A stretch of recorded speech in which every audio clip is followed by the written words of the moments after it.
I can't do it. We'll do it live. Okay. Do it live! I'll write it and we'll do it live! This is Snowman in the Morning, and it begins now. I ask myself, is it worth it? I answer myself, yes, it is worth it. I'm as mad as hell, and I'm not going to take this anymore. Hello, baby. Did you not get the memo? Are you kidding me? I'm back. Welcome to the Tuesday edition of Snowman in the Morning. This time we are powered by Panera Bread of Michigan City. As we come to you live from Panera Bread in Michigan City, Indiana. Got Cravante Hurd coming on the line in just a couple of minutes to talk all things NBA, including the awards and a few other free agent possibilities. And y'all know how I am about these crazy possibilities. But speaking of the NBA, I'll begin with this. Actually, you know what I'll begin with? I will begin with a scoreboard update with everything that happened last night in the NBA. We'll save that for the second segment as I'll have Cravante Hurd on, and you know it's always a delightful conversation when I have him on. Ozzy Albies called his walk-off shot by saying, "It's time to go long now." Well, he did just that, and the Atlanta Braves walked off in 11 over Cincinnati. That final was 5-4. Same score for Oakland and Detroit. Royals shut out the Angels 2-0. The Yankees are getting it back together. They beat Philadelphia 4-2. Seattle over Baltimore 5-3. It was Miami 4 better than Arizona 9-5. Pittsburgh over the Mets 6-4. Poor New York Mets. Tampa Bay over Washington 11-0. Texas over San Diego 7-4. Toronto beats Houston 6-3 in the House of the Champs. St. Louis shuts out Cleveland 4-0, and the Dodgers over the Cubs by a final of 2-1. Okay, let's talk a little basketball, shall we? And this is before I bring Cravante Hurd on.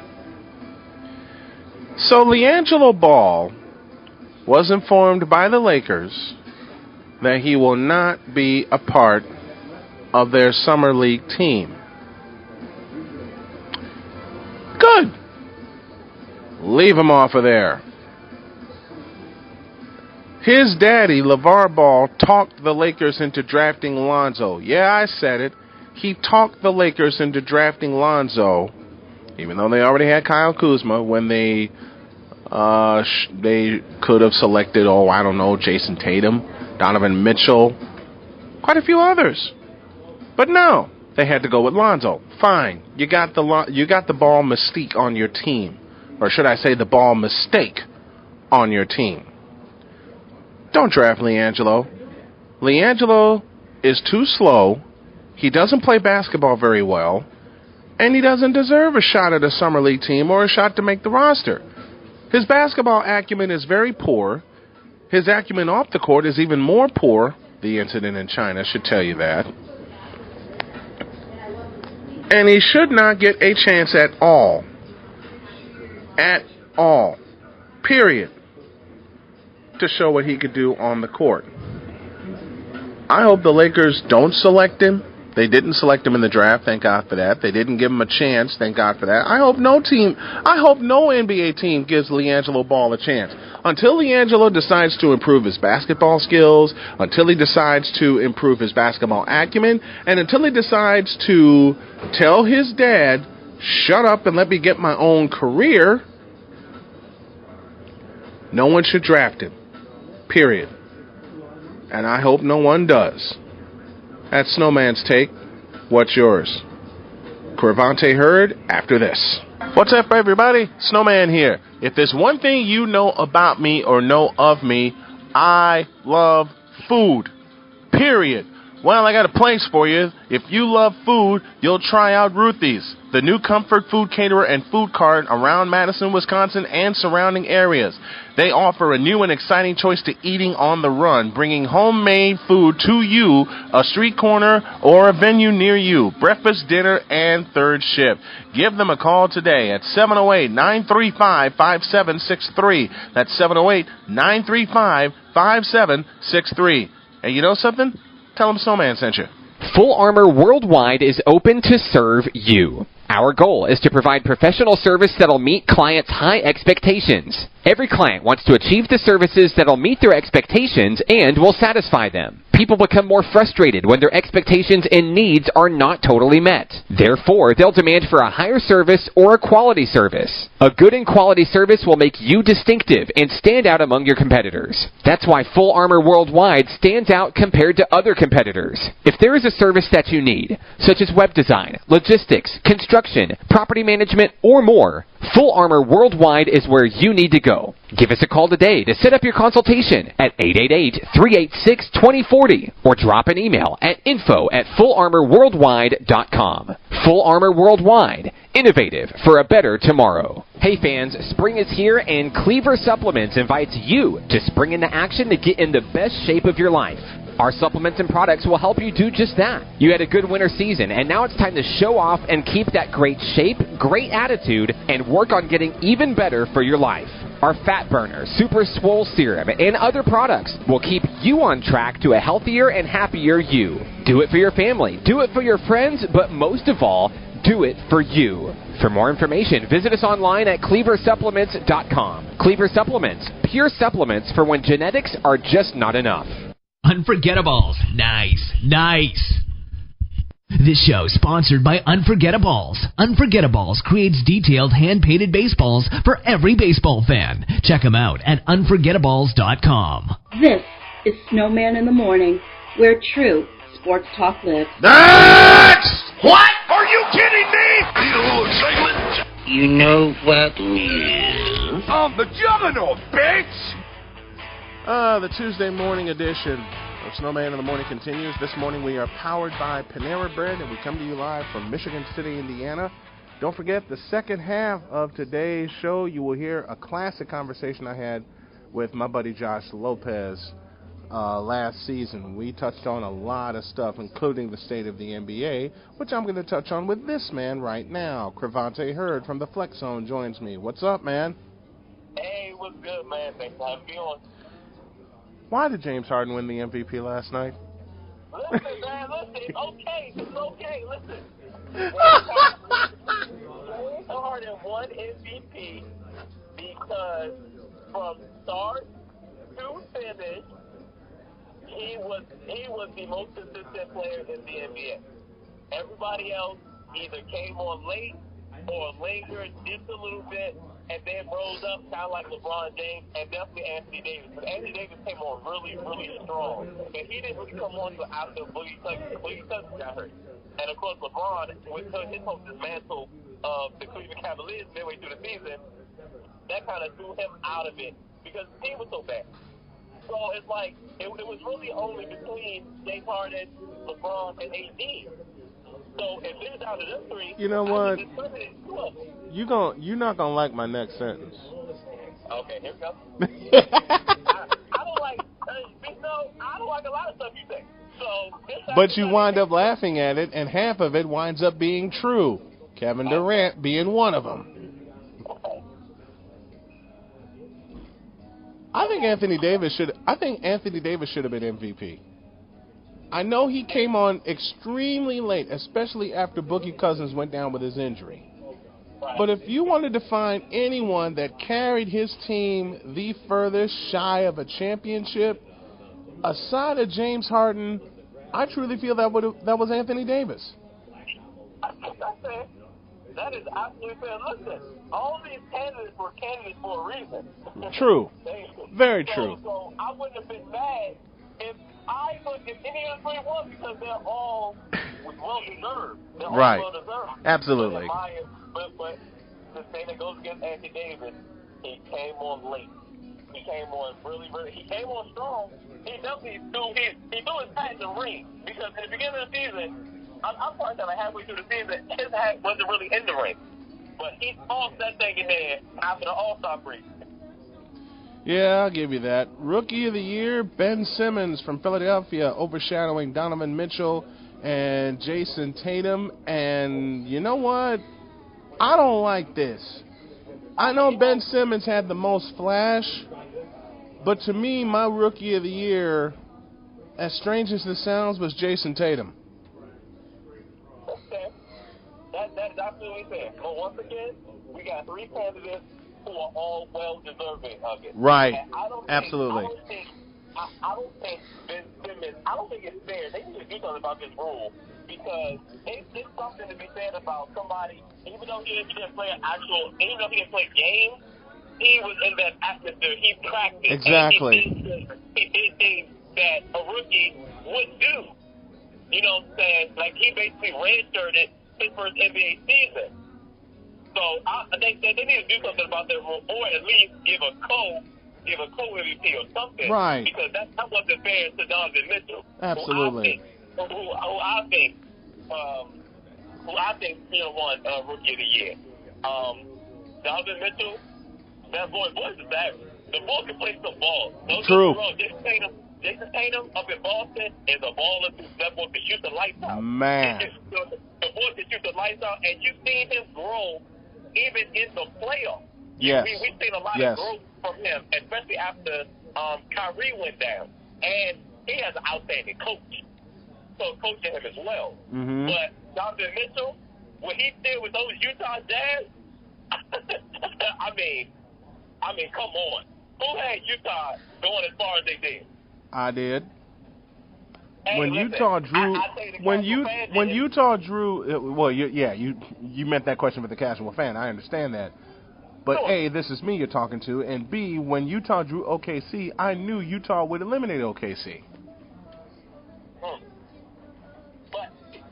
But see, OKC had so much hype.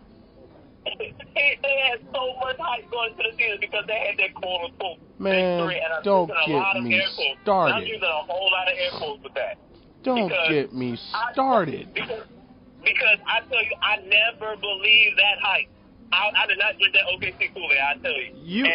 You and I had a conversation. Listen, you and I had a conversation before the season, and you and I said the exact same thing about Oklahoma City. Don't believe the hype. I'm not drinking that Kool-Aid, especially with Melo on the team. No, absolutely not. Absolutely not. And he's going to be on the team again. You know the hype's going to be off the charts again. I don't know why. Me neither. Because we saw the product. Yeah, we saw the end result at the tail end of the season, even before they got to the playoffs, and after OKC won Game 1, the hype was even more off the charts. And I was saying the whole time, give Utah a game or two in this series, and they'll swipe it. They won the next 3, eventually clinched in Game 6.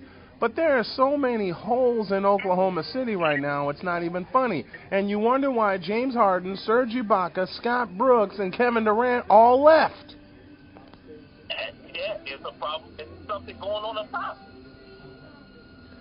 There's something going on up top. But here's the point. Why does OKC get all that hype?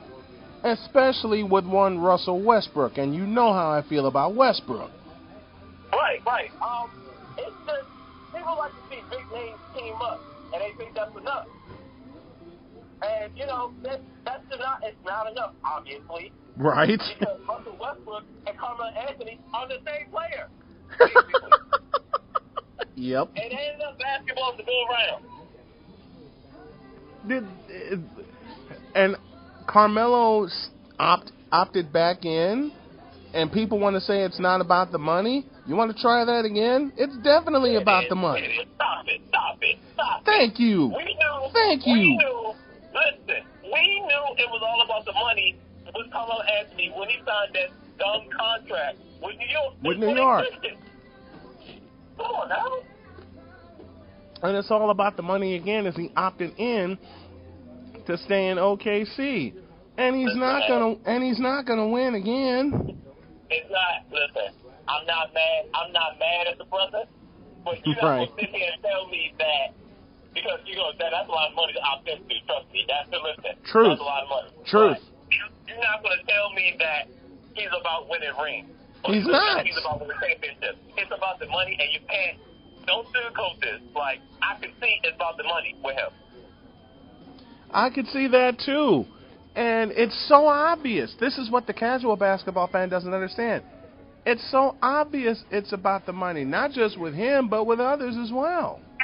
Oh, yeah, he's not the only one. He's definitely not the only one. Cravante Hurd joining me here on Snowman in the Morning. We're powered by Panera Bread of Michigan City. I had my breakfast. Did you get yours? Visit them online at Panera.com. Find a shop within your area, talking all things post-NBA season, including the postseason awards. We got to the Rookie of the Year and the Coach of the Year. We struggled through MVP. And the what? And we struggled getting through MVP. Besides Anthony Davis, who was your vote? Because you ain't gonna be surprised with my second answer.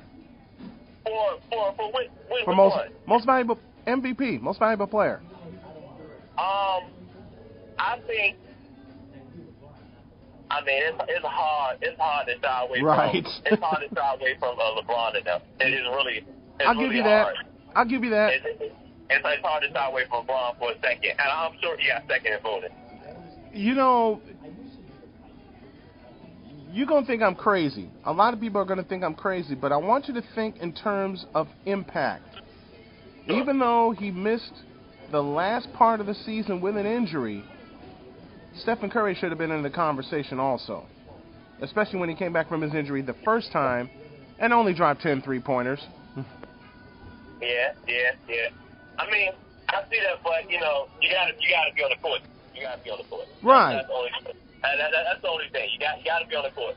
You have to. It's not fair. It's not fair. It's not fair to Stephen, but he did miss the last part of the season, which killed his MVP chances, just like it did Kevin Durant last year when he missed 19 games with an injury as well. An injury should be a part of the MVP conversation, but you can't shy away from what LeBron did this year, playing all 82 games and leading his team back to the finals. So we'll touch on that in just a moment. The Coach of the Year was Dwayne Casey. We all knew that was coming, even though he got fired. That's crazy. That's why Toronto don't deserve nice things. That's why. How dare you? Y'all look extra goofy. With him winning this award, y'all look extra goofy. And Toronto's going to look extra stupid next year without Dwayne Casey leading them. I hope Detroit does so well. I'm rooting for Detroit. I will root for Detroit also.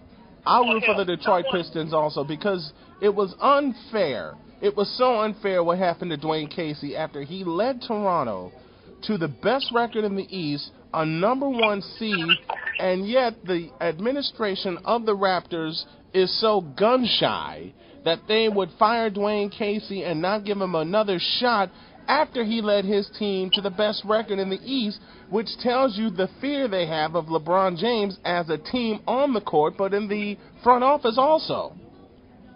What, didn't he lead them to their best record in the franchise history? Yes, he did. That's it. That is it.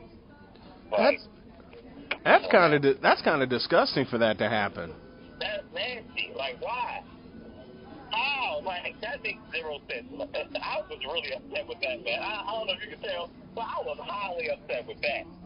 You and I had a conversation about that off the air. You think you were the only one that's upset? I was upset also. I felt bad for Dwayne Casey. That's the epitome of not there. Right. His team folded against LeBron. Again. Again. You got LeBron coming to town. You're not going to be up for that game? You're not going to play? Come on now. And speaking of folding under pressure, which brings me to the subject of the Cleveland Cavaliers in the finals. Oh, boy. Yeah, you knew I was going to go there. We didn't get a chance to during the finals. But I must pose this question. Didn't it seem to you that after the Cavaliers had a chance to steal Game 1, and they didn't, that they just folded like a tent under the immense pressure of playing the defending champions? I would say, I don't know about, I wouldn't necessarily say be immense pressure, because obviously there's pressure, but I think it was just the fact that we were so close, and we literally gave it our all, and I don't think we'll be able to repeat this performance. True. And this was our best performance. And obviously, it was demoralizing. Like, we saw it, we laughed. Right. But seriously, when we look back on it, there's a reason why LeBron had a cast on. True. He was hurt. He was mad. But it wasn't his hand that. But it wasn't his hand that was hurt. It was his pride. Right. Exactly. I couldn't have said it better myself. And that's hard to come back from. That's really hard. When you come so close, that's why when folks lose in the championship, it's hard to get back because you worked so hard to get there. But I go back to this. Did you see Karl Malone show up at the post-press conference after Michael Jordan drilled the winning shot in '98 with a cast on his hand? No. No, you didn't see that. Did you see Sir Charles show up with a cast after John Paxson drilled the game-winning shot in '93? No, you don't see that. No, and that's gonna be a knock against LeBron because that move, it looked weak. It looked really extremely weak. That you're telling me you had this injury since after Game 1, and you want to put your cast on after losing a Game 4 in the sweep? That's weak. That's kind of a weak move. It is a weak move, and it's going to be talked about all summer because if you had that injury after Game 1 and you were playing, as he said, basically with a broken hand, why are you playing Games 2, 3, and 4? Well, because I understood why he, played. Because if he didn't play, you think it's for win? I'll give you that point. My thing is, I just don't want to see that injury after you lose. Right. That's my whole thing. If you hurt, you hurt. Like, you playing with a broken hand is making things worse. So I'm not saying you should go out there and be like, oh, I broke my hand, whatever, because he may not even actually broke it after Game 1. Right. He may not. We don't know. They keep a lot of things in house. Some things flip, but I feel like it was a weak move. I don't want to see that after you get swept. But okay. Here's this. Do you know how many minor injuries, Michael Jordan played with in 6 finals? And he overcame it all and won them all? See, this is what makes me think we're playing in a very, very soft era. Very soft. I agree. Because MJ, Magic, Bird, anybody in the golden era, if they play with any kind of minor injuries, you didn't know about it. Tom Heinsohn had a perfect line during Game 6 of the '85 finals when he acknowledged that Bird had so many minor injuries going into Game 6 in Boston. But he said, the first thing that Bird will come out and say, he wouldn't say anything about the injuries. He would say, I played terrible. Why couldn't LeBron's teammates admit to the fact that they didn't step up for him, especially after they nearly swiped Game 1 on the road? Shame.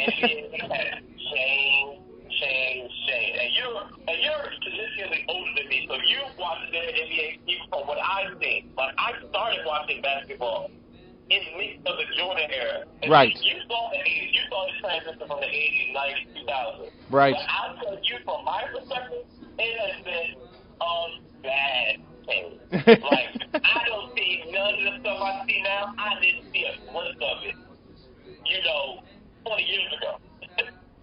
I didn't see none of that even in the 2000s. Like, the most wild thing I used to see was Allen Iverson.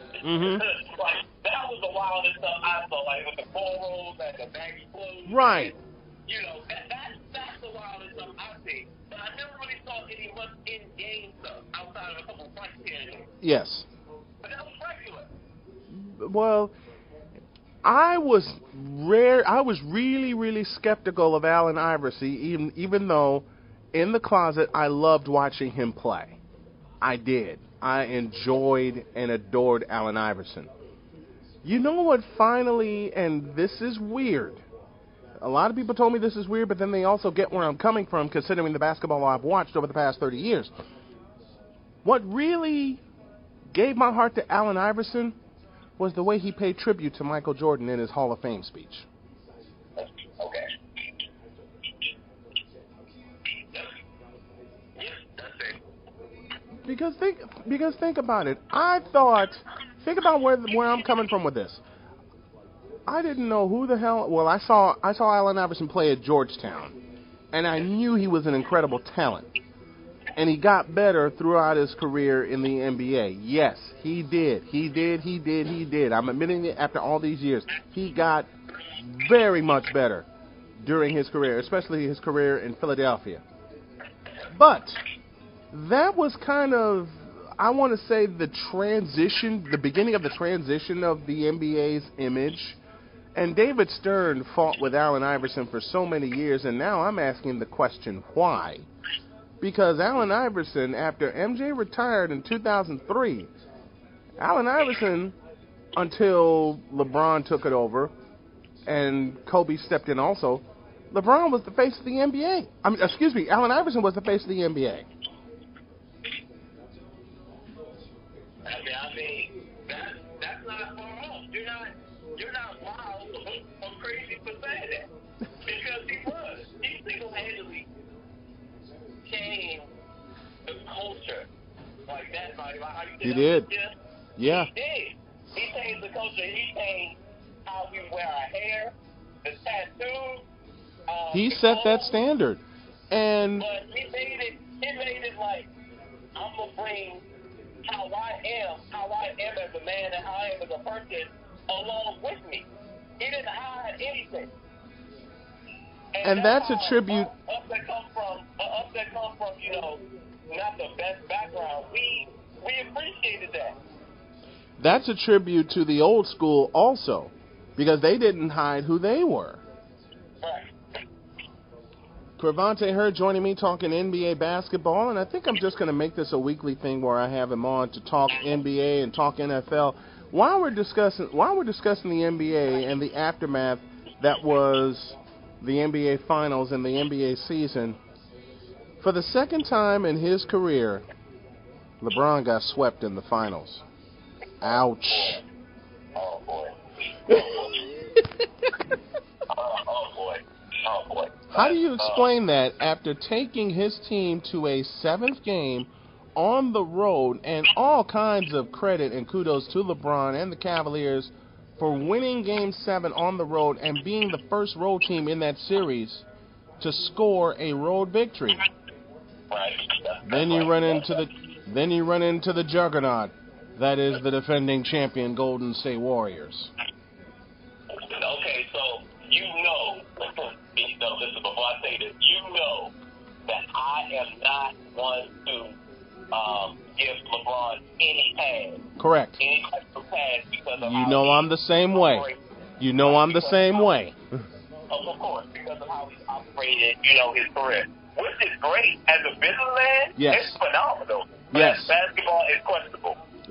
Very questionable. Thank you very much. You and I are on the same wavelength. No pass is given. Cool.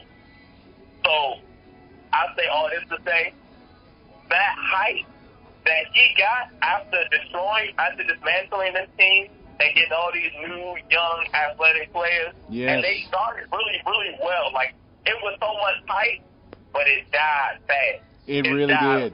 It really did. I mean, from February to about probably about the beginning of April, into March, something like that. Yeah. It was like they started showing their true colors. And LeBron had to play so much harder. Yes. And so many more minutes that I ain't gonna lie to you, I don't think he had nothing left. I felt like in each of these series, except for the Toronto series. And it's so bad, and it's so awful. You know I'm the biggest. You know I am the biggest skeptic of one LeBron James, but at the same time, I do understand what it's like.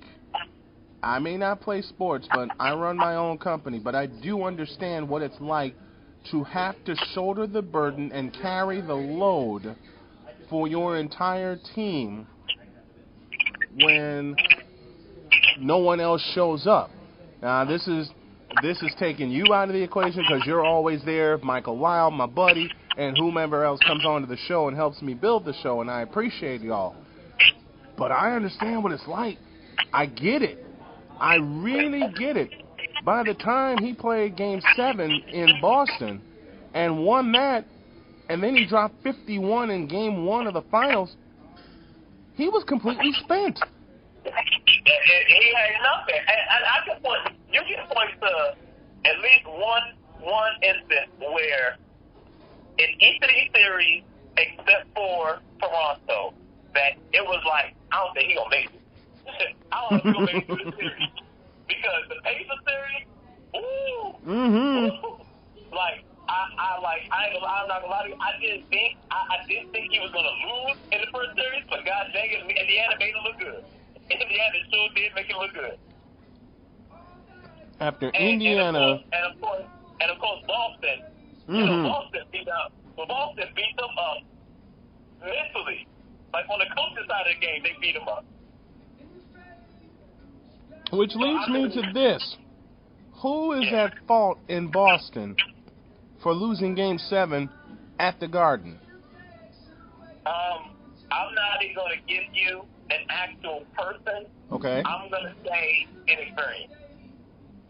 Yeah, I'll give that to you. That's what beat Boston because Game 7 at home, you got to play better. You have to play better than that. Like, they shot terribly. They did. From the field. Like, it was. You don't shoot 35%. You don't shoot 35% from the floor in a Game 7 and expect to win. And here's a comparison I made, and you heard this on the show, and to those who are listening, thank you very much. Y'all heard me say this on the show, that it could come down to a repeat performance from '82 when Boston hosted Philadelphia in Game 7, and Philadelphia shot lights out throughout the game. It took a second-half surge for LeBron and the Cavaliers to swipe Game 7, because remember, Boston led that game by 13 in the first half. So it took a second-half surge. But it was eerily familiar to that Game 7 in 1982 when a fellow named Andrew Toney became known as the Boston Strangler. LeBron is this version of the Boston Strangler because he willed his team in the second half. Sure did. But it felt weird. It felt like I was coming because Boston never took command. Like even when they were up by double digits, I felt like they weren't really in control as much as they could have been. Right. I felt like I was like, this is the setup for LeBron James to come all the way back. Yes, it is. And sure enough, it did. And that inexperience showed. They took a lot of ill-advised shots. They got a little lax on defense. It was a perfect storm for LeBron. So what does Boston take from this into next season? Oh, they're going to take, first of all, this some really good experience under their belt. Playing LeBron in Game 7 and, nearly taking them out. And no one expected them, and I'll add this, no one expected them to get this far. No, especially without Kyrie, So I think once they come back and have Kyrie, a fully healthy Kyrie, I'm not sure what's going to happen with Gordon Hayward. I'm hearing he's trade bait. Not sure. But this team is going to be, I think this team is going to be the best team in the East, especially if LeBron leaves. So does Kyrie stay or do some of the rumors prove true? Does Kyrie stick around? I think Kyrie should. I mean, Kyrie has been one to, have a little emotion. Ain't that the truth? As a part of how he moves, which is not the best quality to have. No. But I think he should stay. I think that's the best situation because especially when LeBron's talking about it's down to Cleveland or LA. But if you go to LA, Boston's the best team in the East, without no question.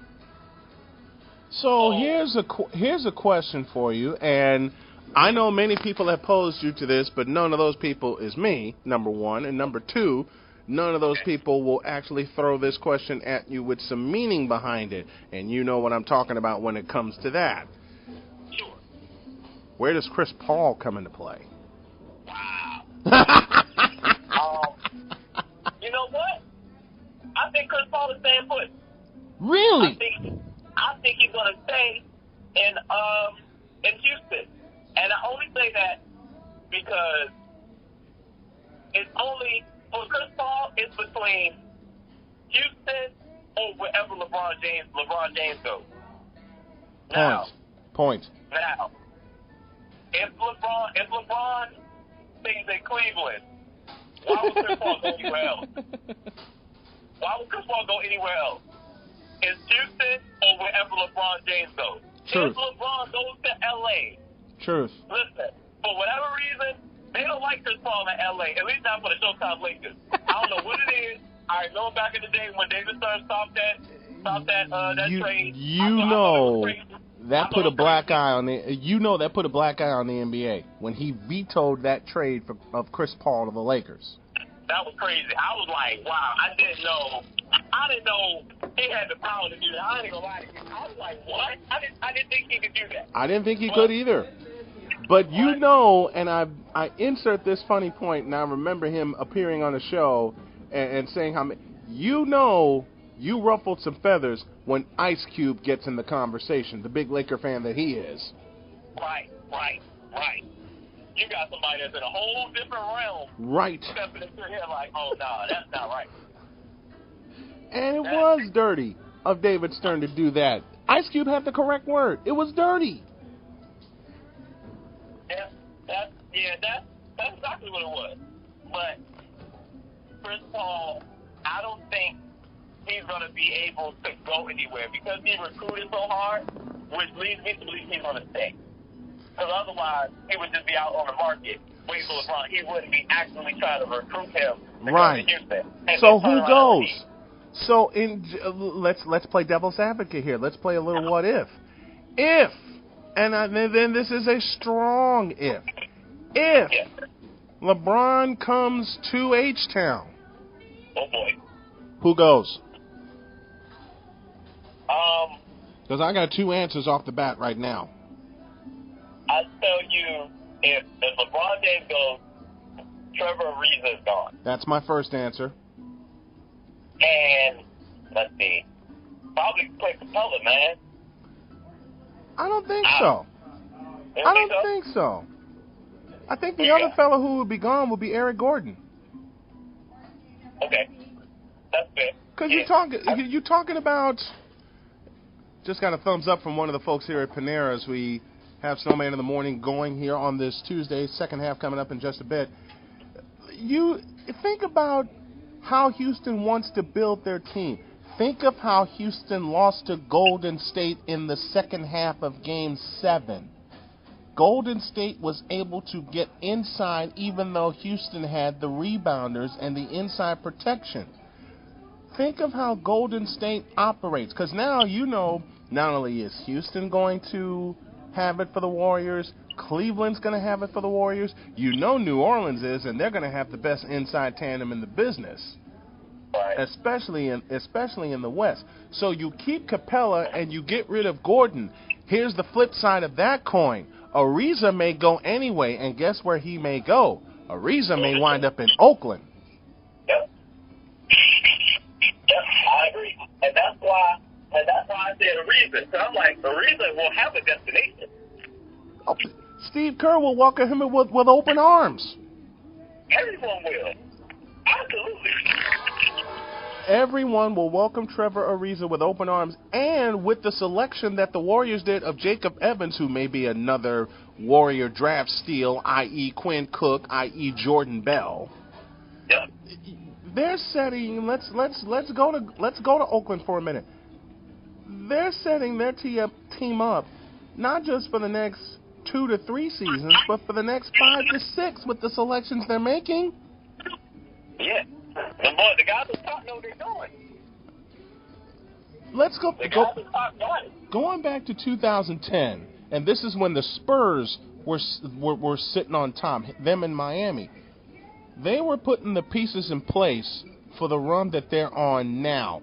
And what's scary about this Golden State team, to say they're just getting started would be a horrid understatement.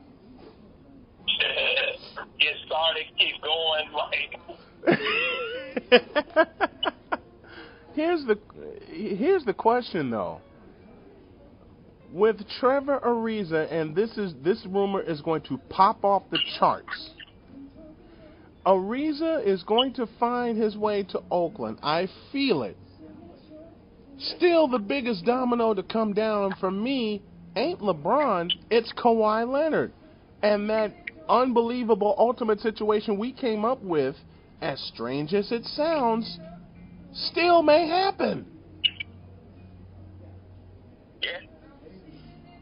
Yeah. Now, crazy, but I mean, we've been crazy before. Yes. we really can't be surprised at anything we think. So how would Trevor Ariza, and I know a lot of people are going to be shaking their heads with the steam coming out of their ears and going, not again. But how would Trevor Ariza fit into the Warrior combination? Man, what? That's another guy to come off the bench. That's another smart man to come off the bench. What more do they need? But you know what's going to happen with Ariza if he winds up in the Bay? His defense is going to improve. Just ask Kevin Durant. I agree because we know he's already an above average defender. Yes, but now you get him. You know what it is with the Warriors and this current dynasty? It's just the same with the Lakers of the 80s, the Celtics of the 60s and the 70s, and just like the Bulls of the 90s. What do they all have in common? A defensive mindset, which was absolutely savage. You saw that from the Warriors from Game 6 and 7 in Houston and on through the finals. This defensive mindset of the Warriors is savage, to say the least. Include Trevor Ariza or Kawhi Leonard, or as crazy as I am, both in that equation. That would be crazy. But they're going to wind up with one of those two.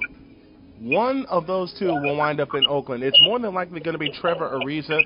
But if anybody heard our ultimate free agent situation of Kawhi Leonard, and I'll replay that later this week, you'll understand why we're saying what we're saying. That's Cravante Hurd of the Flex Zone joining me here on this Tuesday morning. We come to you live from Michigan City, Indiana. Tell the folks where they can find you. Oh, we will. You can find me on my personal pages, Cravante Hurd, Cravante Hurd Twitter, Cravante Hurd Facebook, Cravante_Hurd on Instagram, and of course at the Flex Zone 1.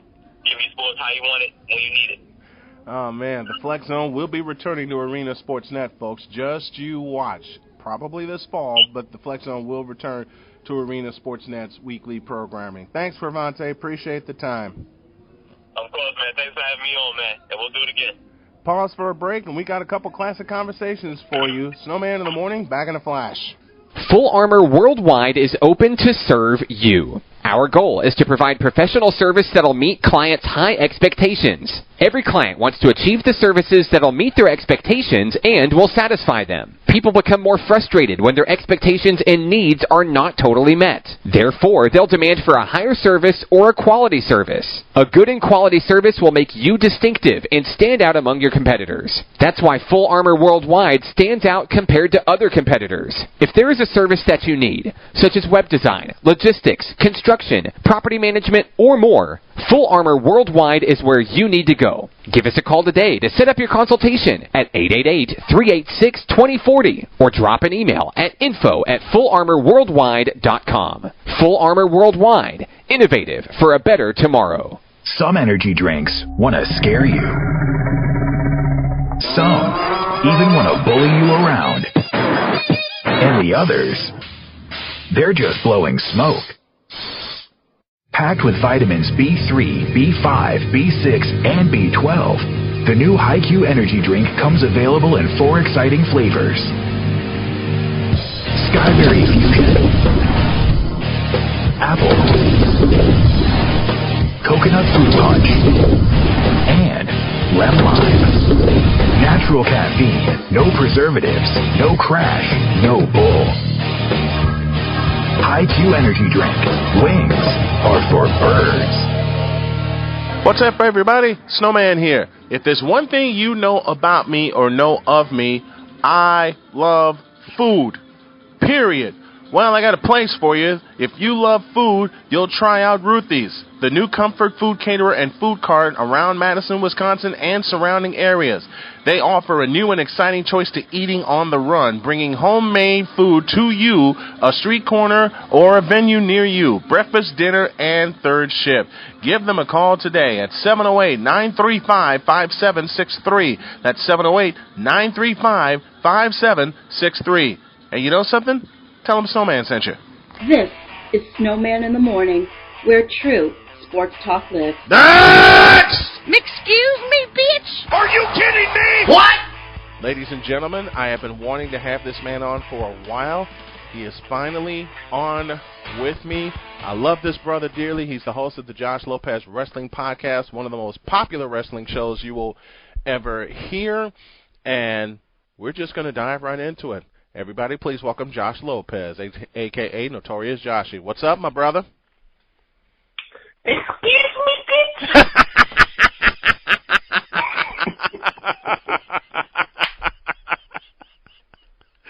How you doing, man? What's up, Snowman? How you doing, buddy? I'm doing great. It's great to have you on, man. Thanks. No, thanks for inviting me. I've been looking forward to this for a while, too. Josh and I hung out for his birthday at a place called Bar Louie, and we're going to start there because we got some shit to talk about with that appearance. Me, you, and Frank hung out at Bar Louie for your birthday a year ago. And the waitress we had at Bar Louie, yuck.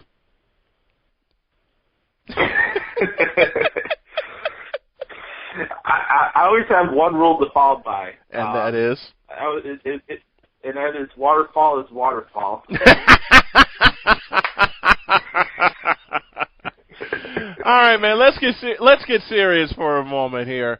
And right. Josh said I could grill him about anything, and we share a common denominator. As much shit as we talk to each other and about each other, we do it in fun. How disenchanted, my friend, are you with the scope of professional sports right now? It's up there, Snowman. I'm not going to lie. For those that don't know, I'm from the city of Chicago, and we have 3 teams that are currently rebuilding. And honestly, from my point of view, I'm not a fan of rebuilding because there is a philosophy out there. If you listen to what your fans cry and moan about on social media, sooner or later you'll be sitting with the fans. Mm-hmm. And that's my issue with rebuilds. And, okay, I get it. Sooner or later you don't want to be stuck in mediocrity. But right. At the same time, the thing I don't understand, Snowman, and I've said this before on the sports drive, is especially when it comes to the Chicago sports team, Like, everybody's solution to every sports problem is, rebuild. let's get a basketball CEO. Let's get a football CEO. Well, even though I'm a White Sox fan, there's only one CEO, Epstein. So when you can find those other guys, then I'll take your opinion seriously. Exactly. I love it. I am from Chicago. I am a South Sider born and bred, but I hate the rebuilding mode because it seems like everybody gets stuck in it, especially the Chicago teams, which leads me to this. You know how you spoke about how the Chicago fans are? Or no. Check that. The Chicago media acting like they know everything, which is why Arena Sportsnet's going to blow all their asses away with our sports coverage here in the next couple of years. I said that on the Sports Drive, and people called and people checked in with me and thought I was nuts for making that statement. And I made it 2 years ago when I was living in LaPorte. I mean every single word of that. Nobody else is going to believe it besides you. At the end of the day, that's it. Why is Chicago media so fucking fickle right now, man? What's up with that? I don't get. I don't get it. Is it something where Twitter, where I could come up with something stupid so I can get a lot of hits? It's like it's either that or they don't have the creative skills to actually come up with a show. So they'll steal a copy from somebody else's show, and they'll make a Twitter poll out of it, like Waddle and Sylvie, and they'll go from there. It's just annoying and frustrating, to be honest with you, as a broadcaster, because honestly, for me, I can't take what these guys say seriously because I don't think that's their genuine opinion. Like, you hear the same thing on every single sports talk show. Mm-hmm. Does Tom Waddle really have an axe to grind with Mitch Trubisky because Jimmy Garoppolo is not a Bear? I don't believe that. I don't believe that either. I don't. Does David Kaplan have an axe to grind with John Fox because, he's not my guy, he's not transparent? Dude. Bullshit. Dude, Joe Madden is transparent, and guess what? The Cubs got embarrassed in the playoffs this year. Are you going to put Joe Madden on the hot seat? No. So there's a lot of hypocrisy right now. And don't get me wrong, I respect those guys for how long they've been doing this, but I think it's a time for some new voices to be spread throughout this airways in the city, because it's the same shit over and over again. You hear the same stuff. You'll hear Cap rant and rave. You'll hear Carmen DeFalco with his monotone Italian voice for 2 hours while Yurko tries to come up with a show before he falls asleep. Yep. And then you got Waddle Sylvie, and the only realistic voice you hear on that damn station is Jonathan Hood. Thank you. Thank you. And Hood calls it like he sees it. Period. Jay Hood calls it like he sees it. We both had a chance to meet him. Very good mutual friend of ours. And I mean, he's always offering encouragement to both you and I. You went to the Illinois School for Broadcasting. You and I met in 2011 at Starbucks, no less, with a couple of other people, and we've been close. We've been close since. I had the pleasure of having him on the mic with me when we were covering the Noble Street basketball championships at we call them the Exelon Files. And here's one of the Lord. I got to tell you all a funny story. When I came in one day, Josh got to Exelon Gym. Anyone familiar with the north side of Chicago knows where Exelon Gym is. He got there a little bit before me.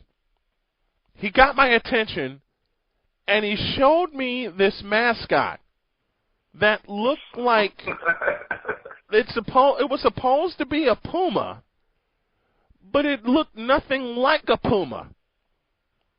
Yeah, it looked like a background figure you see at a Touch and Seat restaurant.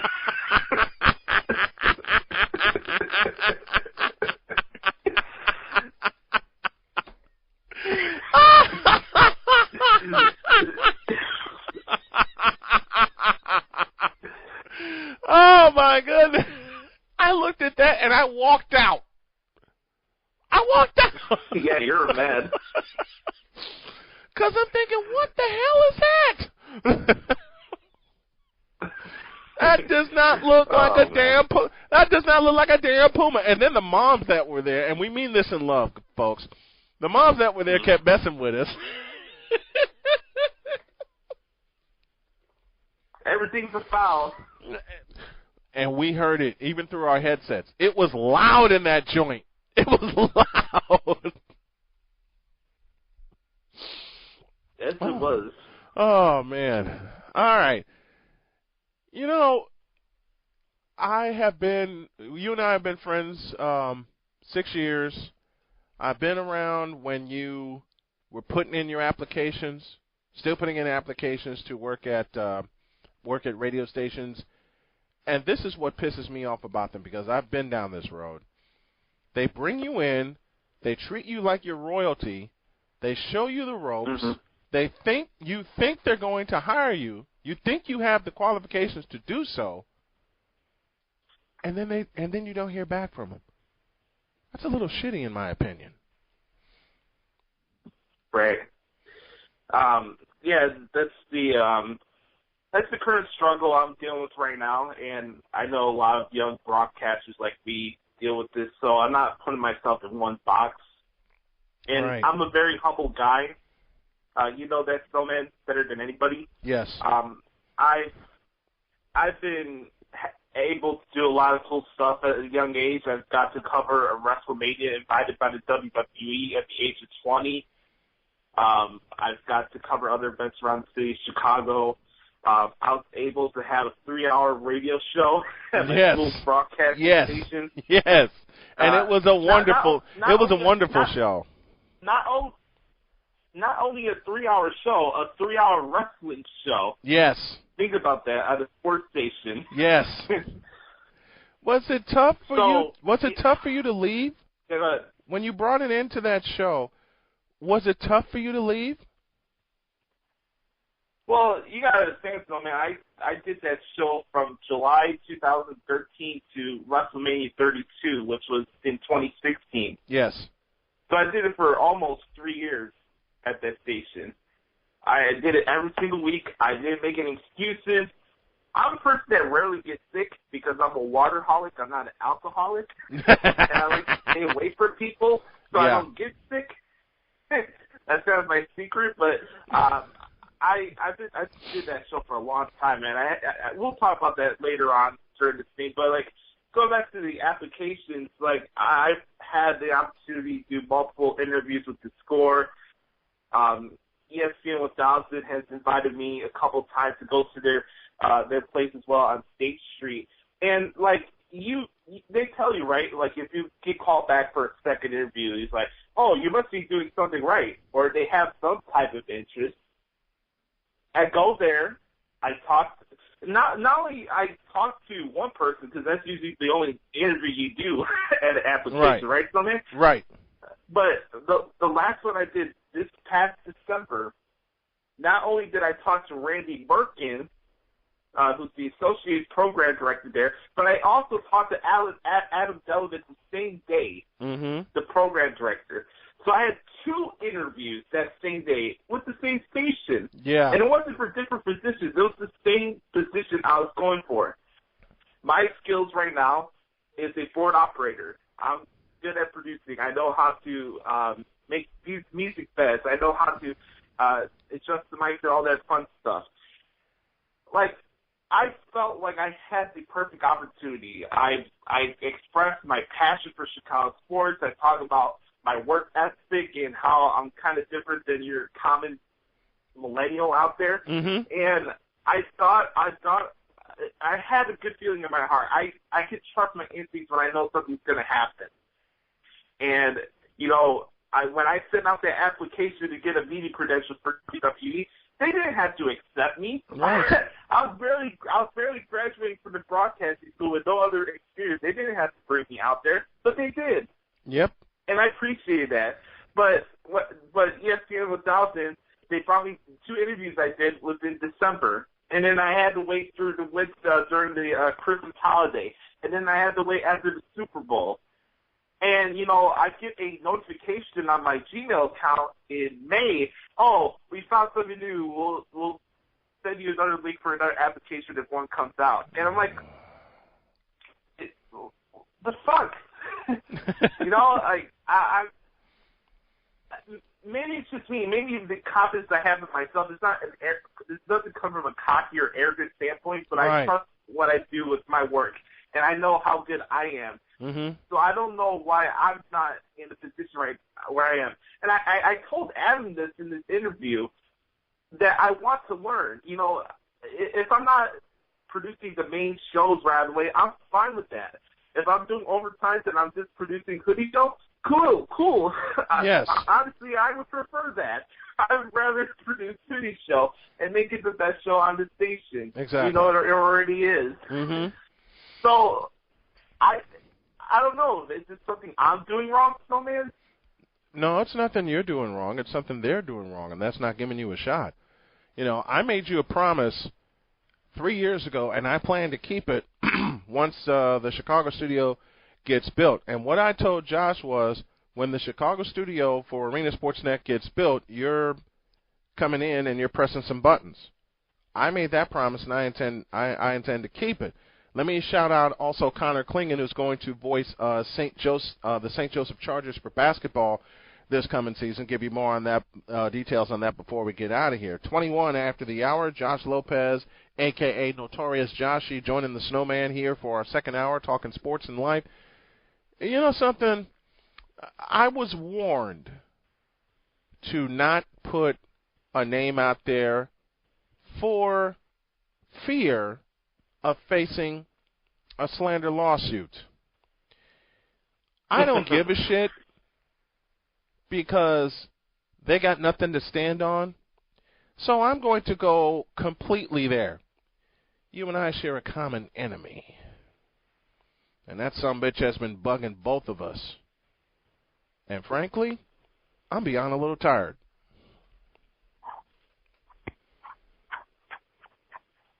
I know what it is. Mr. Delbert Yates Jr. ring a bell? Yes, I do. What has he said to you? Because people think just because, I do take my legal battles into consideration, but I got truth on my side. And right now, to borrow a famous phrase, and Josh, you heard me utter this on Sports Drive, frankly, my dear, I don't give a fuck. I really don't. I really don't care. He needs to be exposed so people will know what we're dealing with. True. Now what? I got a couple messages from him. Not recently. This was like a couple years ago or something like that. And I've been open on my shows like Sports Driving, etc. about the issues I had to deal with growing up. For those that don't know, I was deaf at birth for the first 2 years of my life. I had tubes shoved down my ears, and I couldn't hear for anything for the first 2 years of my life. And it's not something that I gloat about or I'm happy about, but it's something I've overcome, and I think I've mellowed out, for having that disability. But I think I made the best out of it, You did. It's crazy. I couldn't hear it for the first 2 years of my life, and then I get accepted to a top music school in the country where you have to use your ears and you have to have good hearing in order to play music. So, I got a message for this show. It's like, first of all, you're dull, you're boring, you don't have anything interesting to say, and nobody wants to have an autistic deaf person on sports talk radio. That was the first message I got for him. And, he wants to throw pot shots of whether he thinks I'm fat or not. And I can look at myself right now, and I've been going to the gym for the last 3 months. I'm not saying that I'm like Usain Bolt or Michael Phelps or anything like that, but I am sure as hell's not fat. So, Delegates, I'll make this simple, because this is more fun stuff that we should talk about more than this schmuck, because he doesn't deserve any platform. Yeah. I'm going to break this as simple as possible, and you can get offended by this if you want. I don't give a fuck either, to be honest with you. It goes simple like this, ladies and gentlemen. Del Yates is a cleaner. That's it. He clings on to everything that gives him any self-confidence. Mm-hmm. For example, he's so desperate to stay around the local media scene that he hops on Chet Copping's you-know-what to string them along. And it's been going on for years. Mm-hmm. And where Chet goes, there goes Del. Any project that Chet comes out, oh, hey, can you promote Chet's new book? Hey, can you do this yet? No. You and Chet Copping are what's wrong with media. And I don't care how long Chet Copping has been doing media for years. I don't. If I don't respect you, it's for a reason. Mm-hmm. Dude, okay, Vince Russo was a writer for wrestling when I was 4 years old, and he's been doing it for 20 years. Yes. I don't respect him. I don't, because he's a schmuck, and he throws Christianity in my face. All the time. Or give me a break. This almighty Christian goes on Twitter and bashes the WWE every single week, and bashes people that work inside the company because, he had a bad run of it in 1998. And then he wants everybody to feel sorry for him, and then he goes on this podcast and trashes the company every week. Yep. And he's like, shut up already. And the same thing goes with Del Yates. The fact that this guy is so depressed and clinging onto anybody who gives a shit about him needs to go after you to feel better about himself. And he's done that. I'm tired of it. He's done that to me for 7 years. Yeah, I'm tired of seeing him going after you. I'm tired of hearing you bring him up in our chat room. Yeah. Like, the guy just needs to go away. I agree. I agree. This will be the last time either of us talk about him. All right. Let's get back to some real. Let's get back to some real stuff. How disenchanted are you with the NBA right now? Besides the Chicago Bulls, I could give a flying you-know-what about the NBA. It's Attaboy. And the only reason why I watch Bulls games is because I'm a big Stacey King fan, and he always finds a way to crack me up. And I'll admit, I actually like the pre- and post-game shows for the Bulls they have on NBC Sports Chicago. I watch a lot of their pre- and post-game shows. And, obviously, here's another team in the rebuild, right? And I think these Bulls have to rebuild. But, hey, that's my opinion.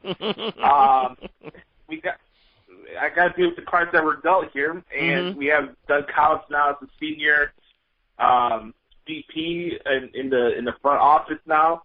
Everybody in the city wants to get rid of Gar Pax, but they forget that Gar Pax are the reason why Ben Gordon and Kirk Heinrich and et cetera, came to the Bulls. Yep.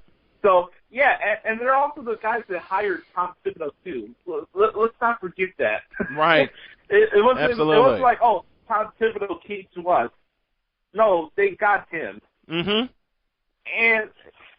we have this rebuild now, and I like what I see so far from Chris Dunn. Right. I know that a lot of guys in the city were trashing because, the almighty Tom Thibodeau, who's the greatest coach of all time. Give me a break. Yeah. So Chris Dunn was sitting on the bench a lot last year. Not surprised because he's a Tom Thibodeau rookie.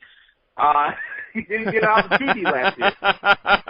And you see what he does on the court and how great a defender he is. Oh, yeah. I see he can work out of the turnovers, but he's a young guy. And I like his mid-range game. And what I appreciate about Chris Dunn, he does a lot of things that a lot of today's NBA players don't do. Mid-range. Yes, the mid-range game. How about novel concept of mid-range game?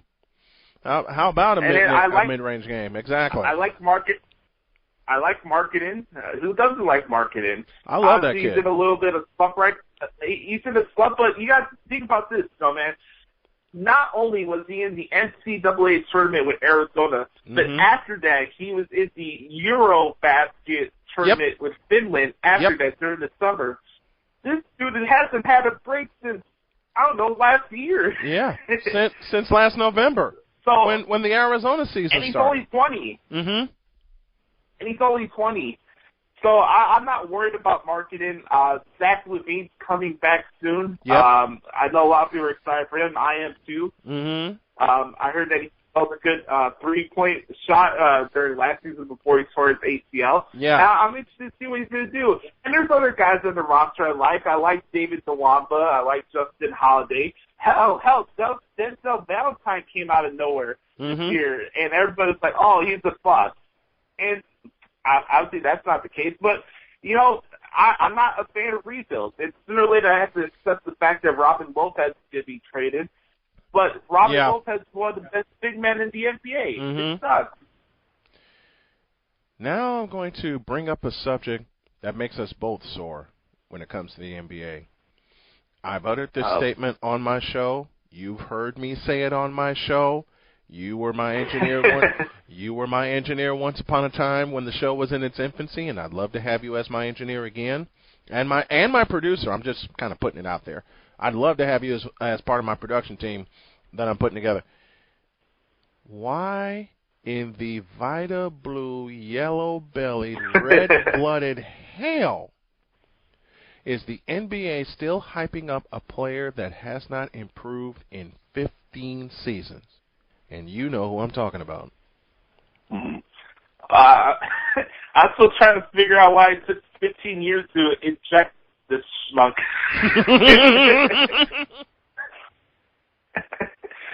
Like, it takes 15 years for this guy of all people to get ejected from a court because he whined about a foul. Hey, how about eject him when he threw Luol Deng down the court during the playoffs? Absolutely. How bad? But no. LeBron's a class individual. LeBron doesn't do anything wrong, right, Snowman? That's some bullshit. Wait a minute. I got to use our key phrase. That's some grade A homogenized Holstein bullshit, and you know it. Damn right. Yeah, grade A homogenized Holstein shitless bullshit. Mm-hmm. There you go. So they continue to hype. Monterina. They continue to hype this guy up that he's the greatest thing since Michael Jordan, and he's not. Yeah, sure. It's not even at Kobe Bryant's level. I mean, he had to leave to win 2 championships elsewhere. Then he comes back, gets a rigged championship for Cleveland, and you goddamn right I said it's rigged.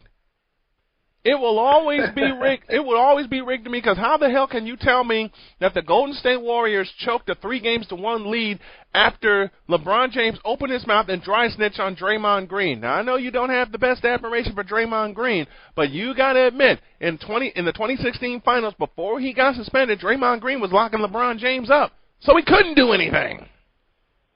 Well, think about where all this started. It started Game 4, Eastern Conference semifinals at the freaking United Center, where the Bulls were supposed to go up 3-1 to finish this stupid series. Yep. But no, we have to have this random timeout when Cleveland had no more timeouts to allow him to win the game at the buzzer. And they didn't give a technical foul when they should have. The referees were looking right at them. Yeah, David Bell was like a quarter into the court. Like, and they they didn't tee him or Tyronn Lue up because they were both on the floor. They didn't tee either of them up. Yes. It shouldn't have even got to Cleveland going to the East Finals that year. They should have lost in the semifinals because the Bulls were busy tearing their asses up. But no. The NBA doesn't want to see the Bulls rise to the top again. Just like they're hating the fact that teams that actually play like teams, Golden State, Chicago, San Antonio, they don't want to see them rise to the top again. They want to see LeBron fucking James be at the top because their popularity is sinking right now. And when Golden State tore their asses up in the finals last year, you know I was sitting back laughing my ass off seeing that happen. And, honestly, like, the league's so desperate for attention now that they're actually finally bringing the All-Star game back to Chicago in 2020. That should have happened a long time ago. Period. That should have happened a long time ago. 88? Yeah, 88 was the time that 88 was the last time Chicago hosted the All-Star game, and Michael Jordan was there, and I don't need to explain anything else that happened that weekend. Yep, one of the greatest All-Star weekends ever. Maybe the greatest, at least for the slam dunk contest. It was for me. It was for me. Now, I'm going to have a little fun here. Anybody who knows me or knows of me knows the reason I got into doing play-by-play was a fellow by the name of Jim Durham. He was a former voice of the Bulls for many years. I've been complimented so many times on my style, but you know, I've had people recently, and Josh, you're going to get a kick out of this, tell me I should pattern my announce game after someone else who was not a big influence on me. That's bullshit.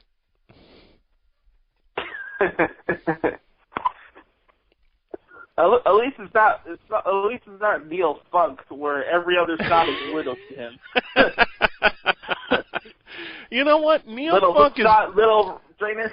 Listen, Neil Funk is wonderful. I had the pleasure of meeting him a few years ago. Him and Will Perdue, who was on duty for the pregame show.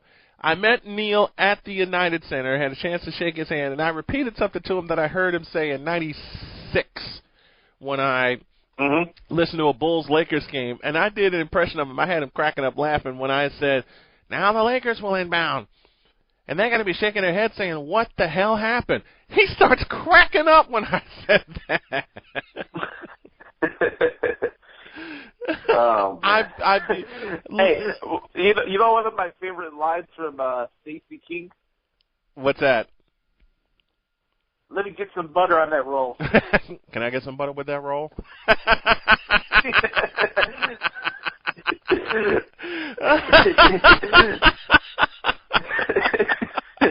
or in a low tone. Wait a minute. In a on your side. in a low tone, you just hear. I think it was after Derrick Rose crossed up John Wall in a game against the Wizards at the UC, and all you hear is Stacey King in a low tone, and I love Stacey saying, "Oh my goodness, can I get some butter with that roll?" I'm gonna try to cue up.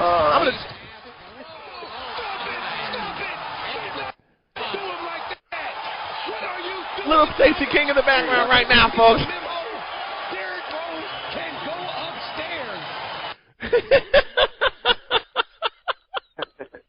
As a matter of fact, I think maybe you'll agree with me, Snowman, but I don't know. Maybe it's because I have an inner urban heart in me. I have some soul inside of me. What you do? That type of humor cracks me up. It cracks me up.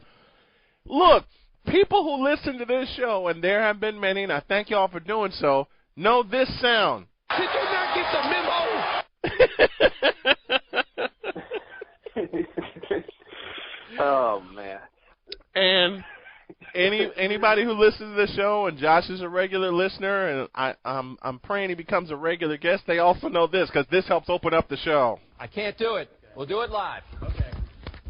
Do it live. I'll write it and we'll do it live.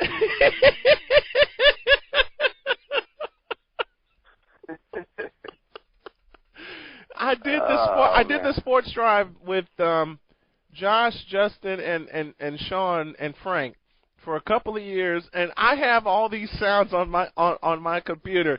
I think it wouldn't be a show with Josh and I on it if I didn't play this. I'm as mad as hell, and I'm not going to take this anymore. Lovely.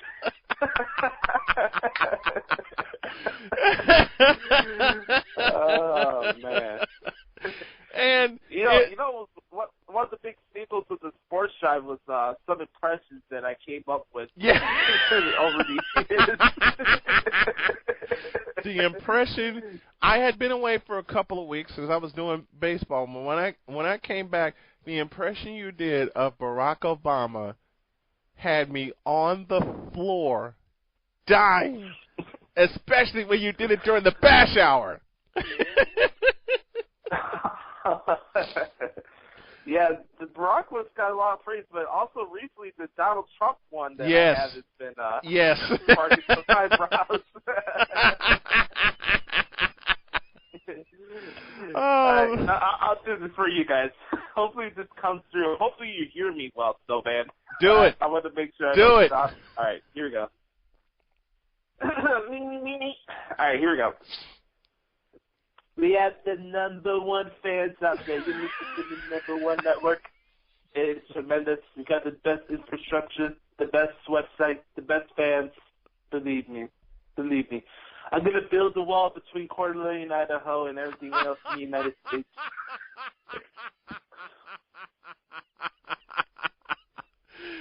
I have to record that. I have to record that impression without me laughing in the background. Oh, here you go. Speaking of sounds, when we spoke, when we talk in the chat room, there's actually some sane chat in our chat room, folks, between Josh and I. The shit that Sean used to say to try to rile us up. Oh, God. My only response, one of them. One of my responses, you know very well. Ain't nobody got time for that. Uh-huh. I agree with that sister right there.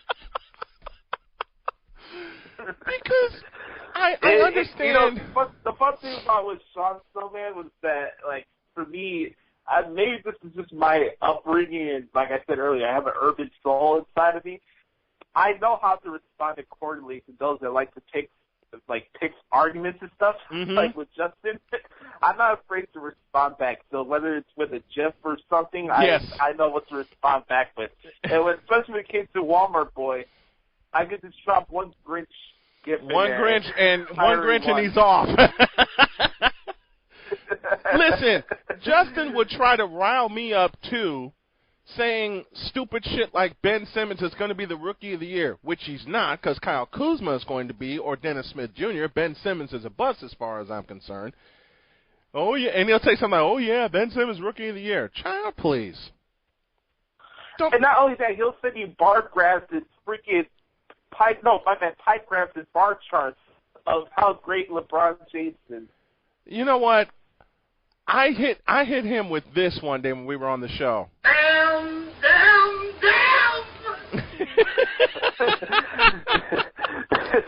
Listen, Ben Simmons is a bust. He will not be Rookie of the Year because Kyle Kuzma is going to run away with it, he or Dennis Smith Jr. And then all the pie graphs that you spoke about how great LeBron James is. Do you know how soft of an era LeBron James is playing in right now? Soft! Yeah. As I often say, the era the NBA is in right now, and I've said this even with my regular analysis of the NBA. Y'all heard me say this. The NBA right now is in an era that's softer than my daughter's pillow. Period. Or the pillow that I'm laying on right now. There you go. If you think Ben Simmons is going to be Rookie of the Year, I have a response. No. Hell no. Or this. Holy smokes, you'll need booze. I want to get that commercial of Michael Jordan saying, "Stop it, go get some help." You know what? I have to find that now. I gotta find that now and put it in I gotta find it and put it in the Matrix. You know something? All this shit that people talk about how great LeBron James is, Michael Jordan sitting back in the cup with his 6 titles saying the following. I'm the juggernaut, bitch! All right. Before we move on, this is the last thing I want to talk about with the NBA, because honestly, I'm kind of getting tired of the topic from a Chicago's perspective. Yes. No, I do not want Jordan Bell. I don't care about his blocks and his dunks. Mm-hmm. Dude, freaking Felicio can make those dunks. Exactly. Now, I don't know about the blocking or whatever, but this whole narrative about Jordan Bell being the steal of the draft needs to freaking stop. Right. Dude, how many injuries are the Warriors dealing with right now, and he can barely get on the court without scoring more than 2 or 4 points? Right. Give me a break. Right. And you're right. You're dead on right. You're dead on right about that, man. I mean, truth be spoken, that's what we do here on the show. That's what we do here on the network. And thanks to 3 and Out Radio for syndicating our show, as well as Radio AFS. This has been a fantastic show today. Got about 15 minutes left. Here's something serious, and you were there with me. You've been there with me the past 5 years. I've opened up recently about my fight with depression and the events that have led up to it. 2 significant events: when my father passed away and when my daughter passed away. Why do you think in society that when men, and specifically men, open up about what they're going through, they get laughed at by the rest of society? Why do you think that is? Because men don't have the balls to actually own up to their mistakes and embrace their flaws. Mm-hmm. It's that simple. I use my social media platforms to help people through my challenges and things I deal with. Right. A lot of times, if I'm like on Instagram or Snapchat or something, I'm not going to go on there to just post stupid selfies like that. Right. I'm not that arrogant of a person. Nobody wants to see me anyway. So, like, I'm going to use this platform for a reason and help people out. I've dealt with depression a lot. My parents got divorced. I've been cheated on 3 times before. I'm not afraid to admit that. Mm-hmm. I don't think it should be. I don't think it's something where you should feel bad about yourself that happened to you. Yeah. Like, everyone wants to go with the whole machismo mentality of, oh, men are tough and we don't talk about that stuff. BS. It's bullshit. It's absolute bullshit. It's bullshit, and the guys get led on all the time, and they put into a box, and you hear it all the time. Anytime you try to start a new relationship, oh my God, all guys are the same. Oh my God, you heard that too? I found this quote on Instagram. You're gonna love this. So it says, "I hate the girl that says all guys are the same." Well, who the fuck told you to try them all? Much truth to that statement. Much truth to that statement. Oh my God, that is great. That is great. You know me, Snowman. I'm a chill guy. I know what I'm doing. Yep. But like, I don't deal with these girls and their insecure mentalities and my ex said the same thing you did. No, I didn't. I don't know that fucking much. The moron that decided to cheat on you is that, a moron. That's something I'm not. I got the same thing from Jody 2 years ago when she kept saying, "You're just like everybody else." No, because I actually stuck around with your sick ass. Because I actually put up with your shit. I'm not like anybody else because I actually have some morals and ethics. How about that? Thank you. And when I was going through all that with Jody, you guys were there for me, and I thank you for that. But I'll tell you what, folks, Josh pulled me aside in private on Facebook and I'm like, "Man, what the fuck's going on?" So I spilled my guts. And she's one of the people, "If you don't take down your blog, I'm going to hit you with a slander lawsuit." Really, bitch? You don't have the balls to come after me. You don't have the nuts to say something to me. And you got nothing to stand on. I actually have proof of things that you did to me. So bring it. Just plain bring it. I'm sick and tired of men being put in boxes. Okay? I'm sick and tired of men being treated the way that they're treated. I was talking with Sarah about this, and I asked her the same question. I said, why is it that when men go through something, they're not allowed to talk about it? And she basically echoed your answer. Well, she echoed two answers. One of them was yours, that men don't own up to what they do, which is very, very true. But secondly, you said it earlier, Josh, men are put into this box and no one wants to let them out. Yeah, just because I'm honest about something doesn't make me soft or feminine or weird or anything like that. Thank you. I'm just being me. Dude, I can handle myself in a fight or anything like that. I can have my manly tendencies. Don't get me wrong, but what I don't understand with modern relationships today, and this was something will help you out, Snowman, going forward. And hopefully people that are listening get something out of this. Mm-hmm. If you can't have, and I hate using the word if, but I'm going to use this in this context. Yes. Because I think context is important in life, and I don't think we apply it enough to our situation. Agreed. We just automatically go with the thing that comes out of our head, mm-hmm. and we don't think about the things that come out of our mouth. Mm-hmm. If you can't have a honest communication with your partner, it's not going to work no matter what comes with it. Exactly. You can have the best waterfall, the best cucumber out there. If we're not having communication skills and I'm not able to trust you, it's not going to work out. That's one of the first things Sarah said to me. There's an issue with transparency. Yeah. Especially when it comes to relationships. Mm-hmm. For me, I got cheated on 3 times. I never cheated on anybody before. I'm not looking for anybody to feel sorry for me. What I learned from those situations is that I got led on and I got used. The first 2 relationships I had was only over me playing the guitar and me learning how to play guitar songs for them. Mm-hmm. And I got the benefits out of that. Yep. Okay?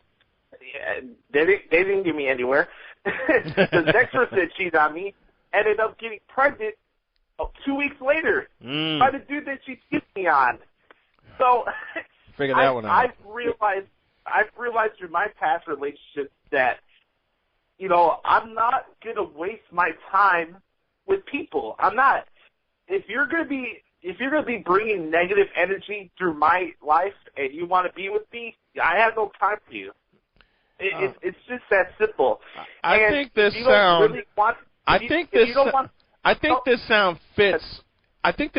fits your theory. If you're going, and I said the same thing, Sarah said it to me. You know, that's why she and I are together right now, because we feel the same way about negative bullshit. If you're going to bring negative bullshit to our life and try to bring us down just so you can be with us, response is simple. Ain't nobody got time for that. Yeah, exactly. And you're right. Communication has got to take place. Transparent communication. It's got to happen. Sarah and I talk about everything, okay, because she's been through a lot. She's got a 6-year-old son. She's got 2 stepchildren that are 19 and about to turn 16. Then she's got Austin, who's 6, and Austin's my little guy because he hangs on to me and to Sarah.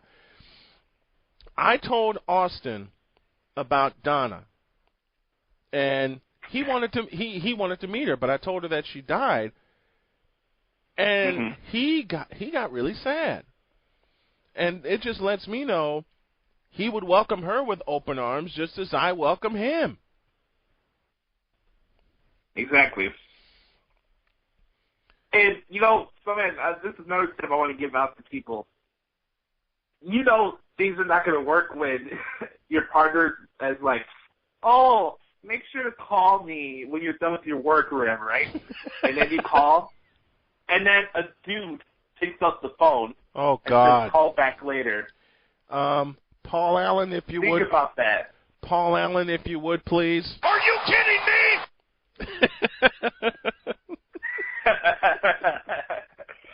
Oh, man. Or Chris Tucker, if you would, please. God damn!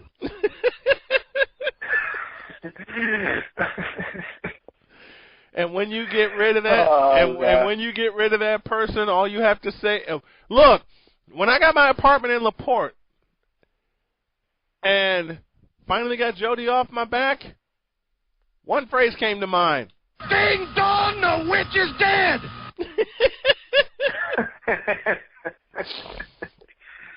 But to be with somebody, I'm really, before we close out here, I'm going to really make Josh laugh. Being with somebody that is not there for you, doesn't have your best interest at heart, won't allow you to be yourself and have their best interest in your heart, all I got to say is this. That is blasphemous. Oh, no. That is blasphemous. How dare you? How dare you say such a thing? How dare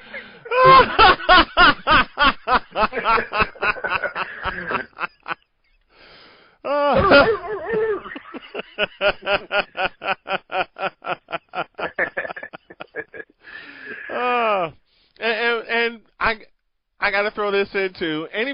Anybody who loves old school video games, Josh and I have just been chopping it up for the past hour, and I thank Josh for coming on. We've been jumping back and forth on different subjects. There's no script for this. It's unedited. It's live. I talk about old school video games a lot, especially when I first started the show. Anybody who recognizes, and Josh, don't give it away, anybody who recognized the game where this sound came from, I got a prize for you.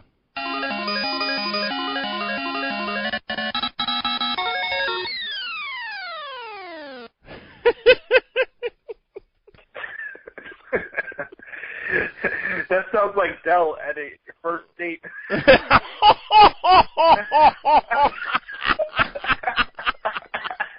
Wait. No. This sounds like Dell on his first date. Oh, somebody got his head knocked off! You know what? Unfortunately, that's me with an interview now. Say again? No, I said that's me with the job interview now. This is going to be you in about a year or two. I'm the juggernaut, bitch! Period. And, of course, no interview with myself and Josh would be complete without me saying, Next!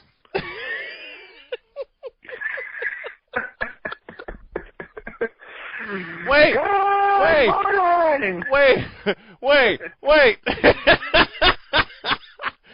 a minute. Dell has a girlfriend? He did what?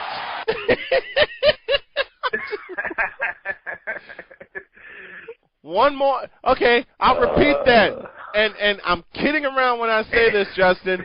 Justin has a woman? He did what?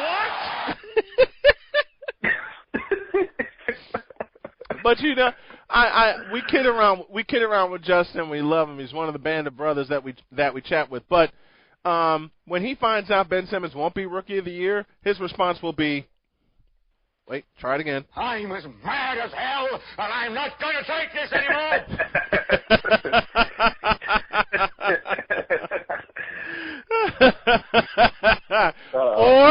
or my girlfriend's mother loves Pepe Le Pew. I need to give her this. Oh, Lord. Good God. Or this. Hello, baby.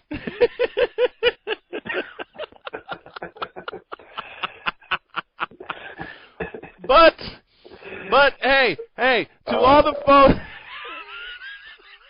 I know a lot of people right now are saying, "Ooh, I'm dying." Hey, back in the day when someone said something about my dad and it pissed me off, I would say, you know what? That makes me mad. And of course, we only got 2 minutes left, so I'm kind of emptying out the closet here. All right, Josh, here you go.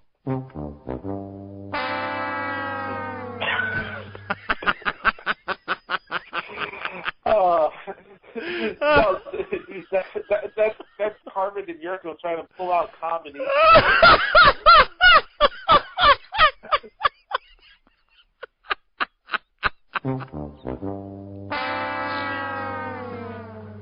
With Carmen and Yurko trying to, and I met Yurko. I like talking to him. He was on my show once a few years ago.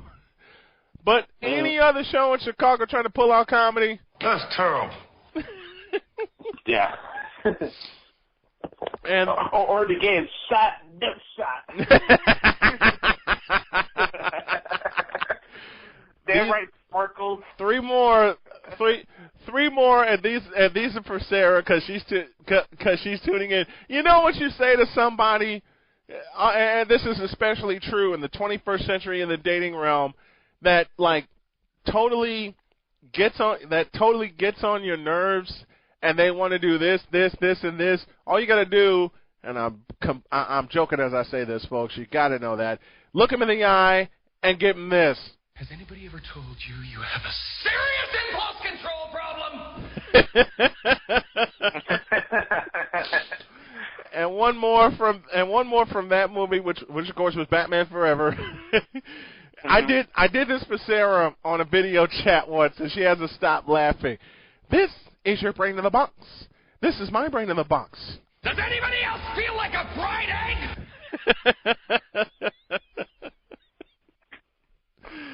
Oh. And believe me, that was wonderful.